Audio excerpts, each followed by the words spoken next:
I'm gonna knock. And me knock, I'm gonna ring the bell, and me knock, I'm gonna ring the bell, and me knock and ring the bell. No, me did act.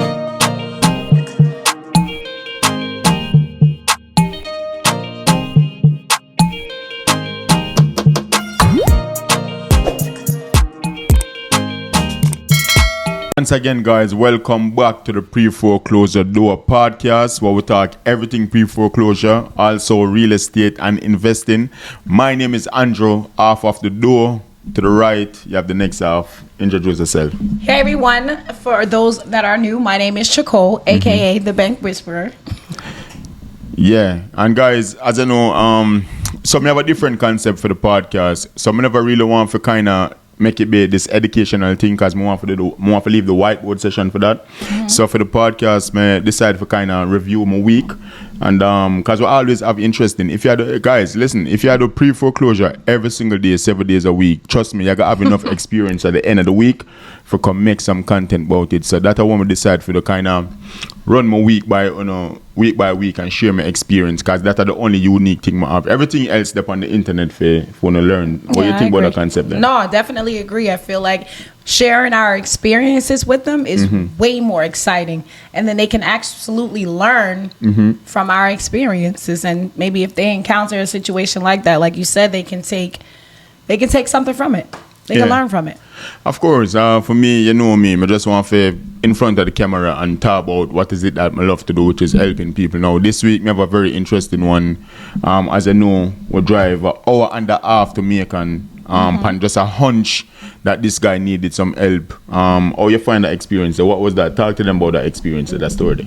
That experience was great. And let me tell you why. Because when we gave him a call, he was not pleasant at all. You had the first encounter with him. I had the second encounter with him. He wasn't pleasant at all. But in person, a completely different transformation. Yeah, 100%. I mean, when we just, the first call I make to him give me about 30 seconds of him time. And him, inside of the 30 seconds, him like, hey, I don't have no time for the house. I'm sick. I soon die. That's none of my business. This, that, and the third. FU. And him just give me like a mouthful. Right. About 30 seconds. Right. And from me hear it, and then from me hear the pain, we can tell say him need some help. So I kind of contact him daughter, and me and him daughter have a more like a 15-minute conversation, and she kind of explained the what I go through. Sickly guy, him as I know, his mother 94, move. Gonna stay with his mother just to help his mother, just to take care of her at 94, and he's sickly at the same time. Yeah. So we decided to go down there, because the daughter give me the address. When I talk to the daughter, she said to me like, hey, listen, him there mother, this is the address for your mother. What I have. I'm like, okay, because I ask her for them. I got post a phone call by the way. And we decided we're going to take a trip down there the next day. And in the middle of a thunderstorm. In the middle of a thunderstorm, just to help somebody, guys. That is what pre-foreclosure is about. What do you think like the biggest part of pre-foreclosure is? It's helping as many people as you can. This is a stressful moment. I cannot stop stressing this. It's a hardship. They want some consideration. They don't like to be stressed out more with your presence. So be there to genuinely help them. Yeah, because behind everybody who go through a foreclosure process, it is more than just the house. The house is what get affected, but is it a debt? Is it a sickness? Is it a lost a job? Divorce. It's always something. Yeah. There's always some underlying issue, and those are the problem where people need help with. Sometimes them can't navigate themselves out of the problem that with the bills them a pile up, the house a go auction. Right. And how much? I'm gonna ask a question. How much houses stop on a monthly basis? Like how much people they keep inside of them house? How much people they assist? What the average? Okay, so on a monthly basis, I want to say I help at least 5 people, 5 homeowners stay within their home, and in regards to selling, anywhere from 3 to 4, which is moving up now. This month has been a lot different. It's been a lot different. A lot more contracts this month. Yeah, I mean, some of these homes are even people who are going through probate. I see you even take up that on your hand for kind of help them through probate as well. That's a big one too. Chasing down family members. I'm talking about 7 family members all over the globe. That's a lot. Yeah, a piece of your work, I'm going to think with 60% of the job of a FBI investigator, because sometimes you have to really some type of investigator. you have to do some investigating to find family members, especially when the property them go through probate. But it's a enjoyable process, you know what I mean? Because it's fun. Yes, absolutely. I said this to you. I don't know if I said it in the last podcast. Make it fun. Yeah. It's work. You're helping people, but it's fun too. Make it fun. Of course, you have to enjoy the entire time. And then, guys, always keep the camera rolling. You know what I mean? If you're gonna be new and you're gonna go in a pre-foreclosure, whatever your journey might be, make sure you video your content. You have to document your journey. That is very, very, very important. So, back to the story again. This guy, after I talked to him daughter gave me the address for him mother premises. When we check it, an hour and a half away from now, we decide we're going to go down there inside a thunderstorm. Not even know if this guy I got open him door and be receptive to us, because he already cursed out on the phone and say I'm tired of the investor them and call him. But you know me already, and how stubborn me can be. Talk about it. Not stubborn, persistent. Yeah. How persistent you can be. Yeah. Yeah, that word makes sense. Now, when we reached down there, she called her the first one to actually door knock him. She come out and she... I was a little nervous. I was a little nervous at first because the phone call wasn't very welcoming. Yeah. But I said, you know what? I'm out here. I came an hour and a half in the thunderstorm. There's no way we're not knocking this door. So I went, knocked the door. I knocked the door maybe 4 or 5 times. And it's like, I can see you in there. Moving. But you just got me out here standing here. So I'm like, okay, that's it. I'm going back in the car. We gonna revamp.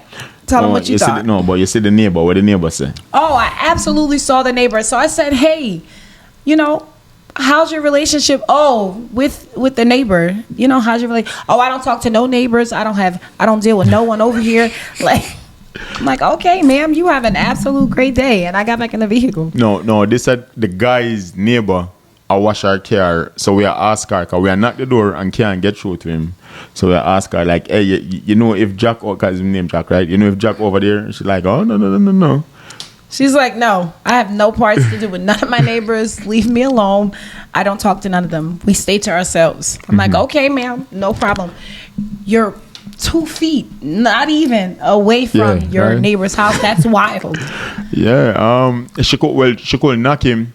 She come back inside of the car, because after she knocked for about like a minute to 2 minutes, she come back inside of the car because nobody answered the door. So we kind of drive around the neighborhood, because for me never gonna leave until me talk to somebody. That's the type of person I am when it come on to stuff like this. And not only that, I'm sorry to cut you. Not only that, you had this planned out, right? Did you? What happened with that? Just give him a little. Okay, so I do this exercise. I think we get this exercise from Brian Tracy. Now, how the concept work is from mind to paper, from paper to reality. That is the concept.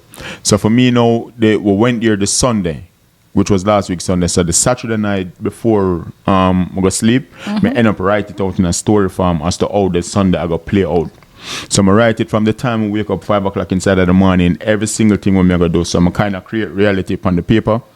And at the end of the paper, I have him sign the contract. So I know I go down there, I get a contract signed. So I'm not leaving without the contract signed. Now what happens is that when I wake up inside of the morning, the trick behind it is that if you write it down, say you're going to wear a blue shirt and a blue pants that day, because you want to detail the day as much as I can. As clear and vivid as possible. Yeah, as clear and vivid as possible, because you use your imagination right now for put on paper, right?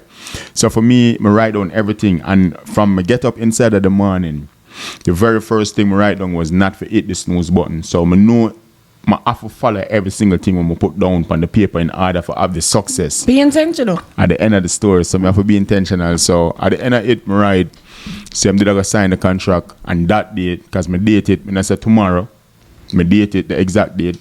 I write up everything, how much I'm going to offer him, how much I'm going to say. And it play out the same exact way. So that was a very good experience for me, if it's actually use the pen and the paper for create reality. Right, and I call that manifestation. That's pure manifestation. That's exactly what it is. And but one thing, as I say, like when me talk to him daughter, after me reach out to him daughter tell me I'm kind of disgruntled. That wasn't the experience. What was your experience? Well, let me carry it back around. After she could knock the first time, we circle the neighborhood, come back, I decide to knock the second time, because I never dare leave. He got out of the car and door knocked. He never gets out of the car and door knock. Yeah. So this was a shock to me. I'm like, hey, okay. Yeah. I already know you're very persistent, so go get the contract. Go get it. Yeah. So I'm gonna knock. And me knock, I'm gonna ring the bell, and me knock, I'm gonna ring the bell, and me knock and ring the bell. No, I did actually walk around at the back just because me also see the people inside and move to. So as soon as me gonna move off or come to you, forget the note, because we gonna leave a note on him car. Him actually pull the door and come out. And then I call it come from out of the car and actually, just have a conversation with him and tell him I'm there for help him because right. He even welcomed us in the house when he seen just how serious we was when we came with a contract. He was like, "What, you want me to sign today? You ready to buy today?" I'm like, "Absolutely, we're ready to get this started today." "Oh, all right, just come on in." Yeah. I'm like, because me and him, you watch me and him negotiate right on the spot, right? Right on the spot. I got him funny as said. I just throw out this big figure. I'm like, nah, that not gonna work. I say, me see the property. I actually go there. I'm tell him like, me secure the back, cause me tell him I actually did do that though. I go there, I'm secure the back, make sure, cause I realized that it was open. Yeah, the back door was open. Yeah, so things like that. Even when time you don't even know the homeowner, we go there, we take pictures. We already know what we want it at. We compete. We understand the figures and stuff like that. And how was it? Like, what was the experience with him after you get to meet him? I we spent about 3 hours with him. Oh, we spent hours. quite some time there. Yeah, I enjoy. I'm not gonna front. I really enjoyed my experience with him. Him is an artist, right? Yes, he writes books. Am I correct? Yeah, he has some books out on Amazon. We're gonna put that down in the description below. You guys make sure you purchase those books. 100%. That him, the author for them is like I think it was like a 8-book series. Him actually right. Me and him have a good conversation, and even right now, I mean, we're not close on that contract yet, but for the most part, Shakola assist them for stop the auction. Like how that coming on. I mean that's a little tougher than the usual, but it's coming along, and it will come along. So 100%. Not even gonna worry about it. Yeah, guys. So for me personally, like with the podcast, this is how I'm gonna keep it. I'm just gonna tell you about my week's experience. I mean, if I have anything new I want to share with you guys, we're going into the world of pre-foreclosure investing. Then of course we're gonna share it. But I don't want to make the podcast be about this big educational stuff where you can find everywhere all over the internet. We will have educational things. Right, just with the podcast, we want to share our stories, share our experiences with you, so you guys can come along with us and enjoy them at the same time. And like I say, take something from them. Yeah, because the thing is, if you do it as often as we do it, you're gonna come up with some experience, bro. I don't know if I've said this before, and I keep saying it. I got threatened to get killed, beat up, everything. Man, if I start go through my story, them as the deals I'm close and things I'm say, then man, me have story for days. Right. Let me tell you, story for days. But that's what we want to share with you guys on the podcast. We want to share with you our stories, our experiences with real estate, pre-foreclosure, homeowners, because they're going through a lot. And just be persistent, guys. Be persistent and consistent. Yeah. And have fun. I have to elaborate on it. Have fun. Yeah. And follow your KPIs. She couldn't like when we talk about KPI, but it's very important. He loves speaking about KPIs. That's okay. I truly understand them, because in order to know where you're coming from and how far you're going, you gotta. If you have the numbers, then dial in. Absolutely. Yeah. That's how it worked for me personally. Me try to do at least 20 doors every single day, and then try to see if I can get to at least 100. If you hear a cat in the background, that's a Penelope. And try to get at least 100 doors per month. If you don't knock 100 doors, you don't really start the not yet really and truly in the world of pre-foreclosure. Right. Yeah, enjoy your journey. I love it. And I'm so excited to come and share with you every Monday that I'm sleeping. Dreaming Mondays are here on freaking Saturdays. I mean, for me, that's what you have to do in order to be successful with anything, though. You have to really, have a burning desire, and the desire have to be almost borderline obsessive with what is it that you're doing. Right, and we have some clippings that we're going to share with you all from this experience. Whew. It was a really good one, guys. Just like I said before, this is what I'm going to do, right, guys? Every deal when we close, I'm going to get it from the phone call when we make the initial contact to the signing of the contract, to closing. closing, even better. So every step of the way, I'm going to walk you through. Because the one thing with me, when I realize about the content game also, is that the camera can never off. You know what I mean? Anything real estate related, of course, you know, Mama do instilling and we say always have the camera rolling and get those content going and share with the people. Right. Mm-hmm. Oh, your content game good? Shout out your next YouTube page, by the way. Guys, check out my YouTube page about mindset spirituality. It's on, the name of it is Shakol's World. I'll put the description below. And you guys subscribe and follow me there too. Yeah. Until next week again, I'm sure we're gonna have something interesting to tell about our experience with what we go through.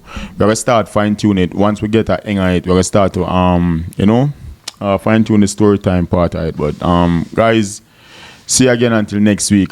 Tune in again. The whiteboard session. Shakol, when the whiteboard session gonna come out? I actually have one out right now where I showed about maybe 3 to 4 different ways on how to stop an auction. It's on Mamadou Diallo's channel, so you guys follow him. That is Mamadou Diallo. We'll put his link down below too. You can check us out there too because we have videos with him as well. The GOAT. Of course. The whiteboard video them for me are the educational part of it. Like, I get 10-minute video with everything what you need to know about pre-foreclosure for go out and actually start your own business and create your own wealth and just, you know what I mean? Absolutely.